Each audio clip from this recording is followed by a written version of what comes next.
જામનગરમાં દારૂના 3 દરોડામાં 36 બોટલ સાથે 3 ઝડપાયા। જામનગર શહેરમાં ઇંગ્લિશ દારૂના પોલીસે 2 રહેણાંક મકાન સહિત જુદા જુદા 3 સ્થળોએ દરોડા પાડ્યા હતા, જેમાં ઇંગ્લિશ દારૂની 36 બોટલ કબજે કરી 3 શખ્સોની અટકાયત કરી તેઓ સામે દારૂબંધી ભંગ અંગેનો ગુનો દાખલ કરી વધુ તપાસ હાથ ધરી છે।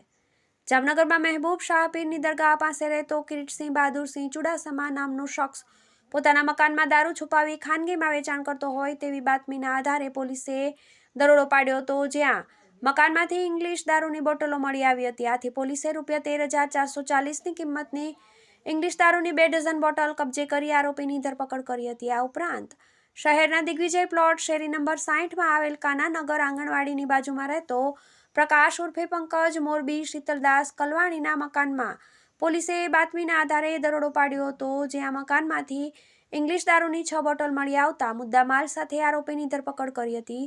જ્યારે શહેરના ગુલાબનગરની સામે નારાયણનગર શેરી નંબર 2માં રહેતો લાલચંદ ઢીંગલાણી નામનો શખ્સ પોતાના GJ10 AS 0826 નંબરના એક્સેસ મોટરસાયકલ પર ST રોડ પરથી પસાર થઈ રહ્યો હતો, ત્યારે પોલીસે તેને આંતરી બાઇકની તલાશી લેતા તેમાંથી 6 બોટલ ઇંગ્લિશ દારૂની મળી આવી હતી।